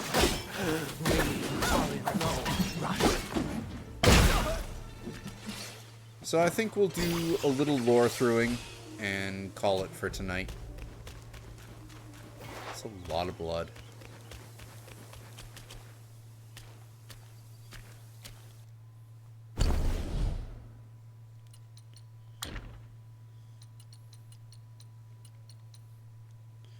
Dragonfly Guai.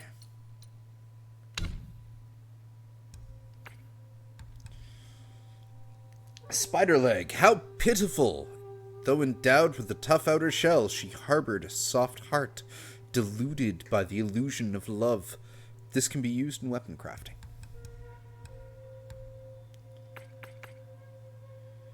And the bloodstained needle. The needle that pierced Batier's forehead and induced his delusions must possess some uniqueness. It would be wise to retain it. Without our hearts entwined, even after a century together, we still yearn for more time.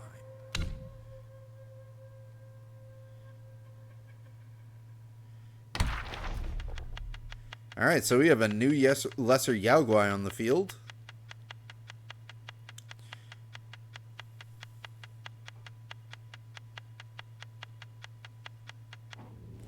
Stone Taoist. To seek the Tao he journeys far, with steadfast heart he finds the gate. In depths of sword skills he glimpses roots of ascensions innate. Every 10 years, the Temple of Yellow Flowers opens its doors to recruit disciples. One day, a newly admitted young Taoist discovered that the disciples focused on innate practices were divided into 3 different groups based on their skills. One group used staffs, another used fly whisks, and the third used swords. The young Taoist observed them closely and noticed that the disciples who used staves and fly whisks were also responsible for various chores around the temple and had less favorable living conditions. In contrast, the disciples who used swords only needed to focus on their training, and they were even privileged to receive daily guidance from the master. The young Taoist secretly consulted the senior disciples and found out that the sword disciples were also the quickest to achieve enlightenment and ascension. However, becoming a disciple of the sword group was no easy task. It required passing a rigorous examination by the master, and only those deemed to have the highest potential were given the opportunity. The young Taoists visited each senior disciple, noting down the questions the master had asked of them in the past, and made thorough preparations. Eventually, he succeeded in his endeavor, winning first place. The master personally tied his hair into a top knot and bestowed upon him a sword. From that moment, he joined the sword group. He woke up early every day to train under the supervision of the Commander Beetle. In the afternoons, strengthened his chi under the master's guidance. Though the life was monotonous and arduous, he was very content. After more than a decade of rigorous cultivation, the disciples of the sword group finally earned the master's approval. The master informed them that their skills were now proficient enough for them to enter the mountain for secluded meditation. If they were fortunate enough, they could achieve their ascension.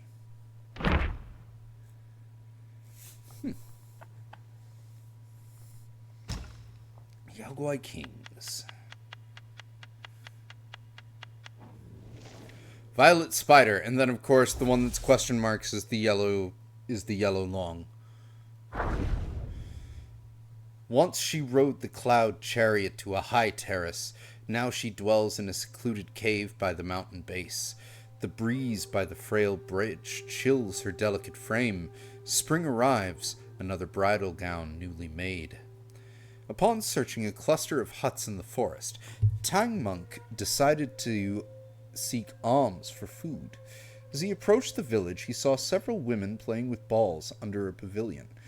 Invited by them into their home, he was suddenly thrown to the ground and tied up with ropes and hung from a beam in the most uncomfortable manner.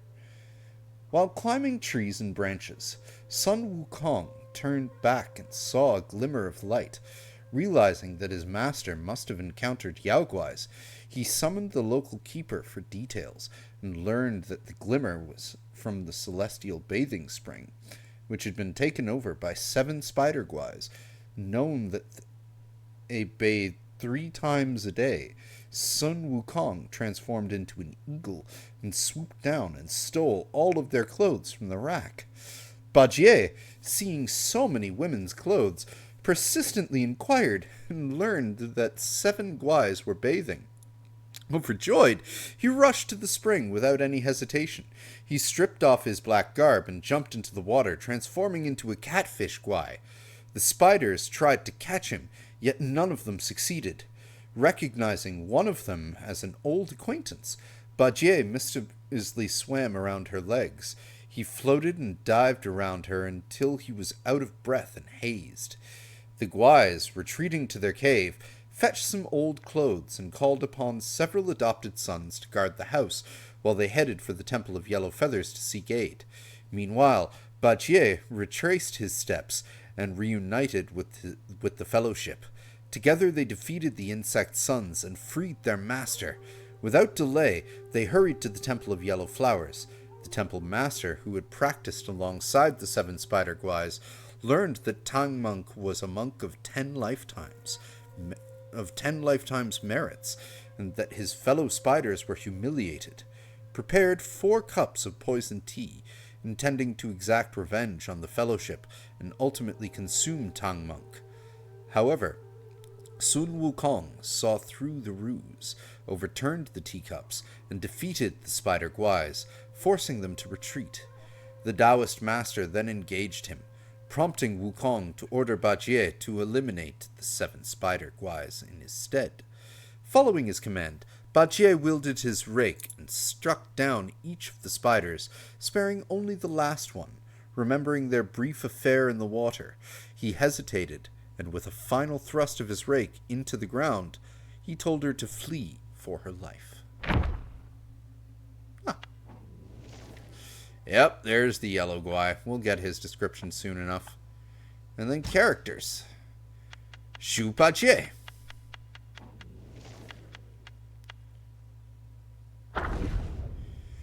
Born with a clumsy heart, trapped in life's advance and retreat, breaking precepts repeatedly, following nature, not the Buddha's feet, with rake and tusk smashing fate, burrowing karma's weight, rolling in the muddy world, heedless of scorn or debate.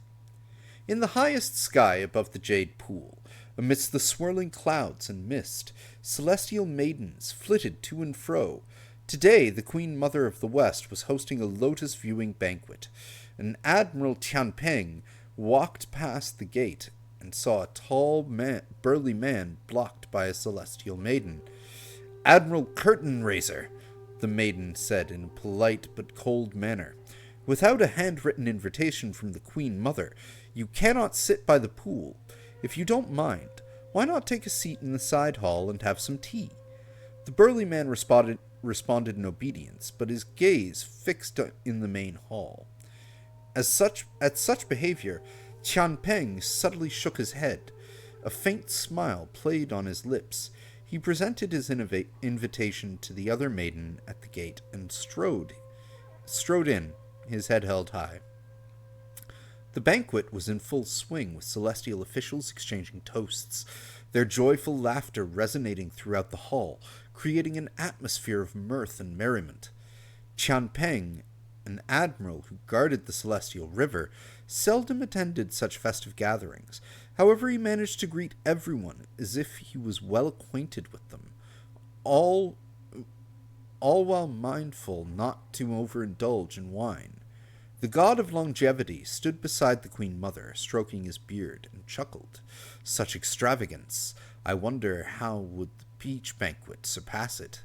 A constellation officer standing nearby chuckled at the elder's concern. "Elder, such worries are in vain. With the allure of those 9,000-year peaches, even a celestial arrangement of tables outside the celestial gate would draw the dignitaries from across the 3 realms, be they noble or humble, eager to partake in a taste."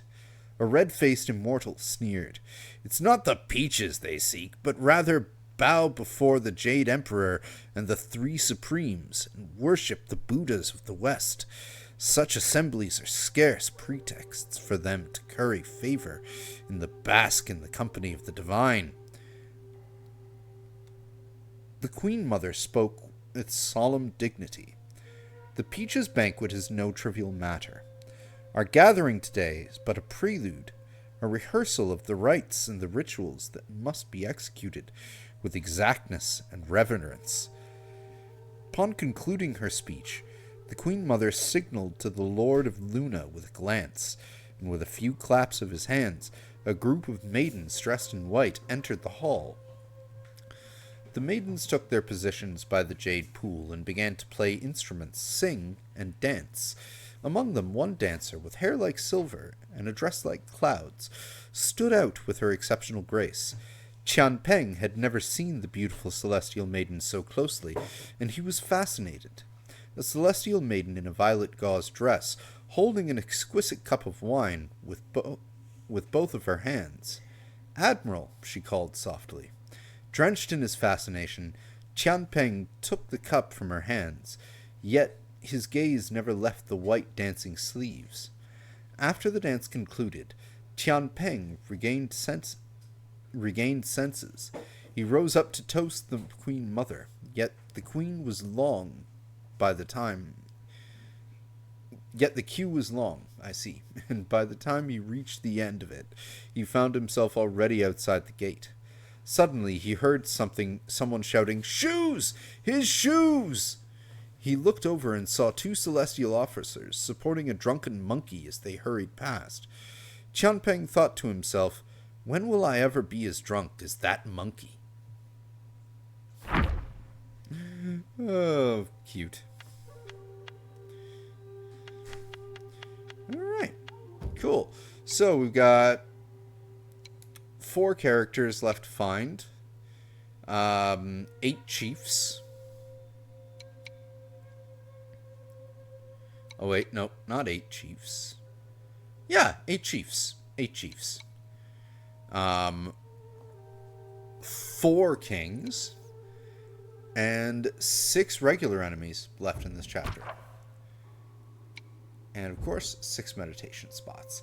So quite a lot left to go. That half mask is really cool. All of the armors in this game have been pretty neat looking. Still think my favorite is the red long armor, or the red and blue kind of silky one with all the dragon pauldrons. But this one's pretty damn cool too. But yeah, when we pick this game up again, we of course will be exploring this Yellow Flower Temple. Tomorrow I do intend to get back to some Jedi Survivor for Souls-like Sundays, though. So we will check in with that and see if we do some Wukong as well, something else, or just stick with Jedi Survivor. But tune into that tomorrow. Thank you for everyone who joined us tonight, and I hope y'all stay awesome and be good people and awesome and excellent to each other. And we'll see y'all in the next stream. Good night.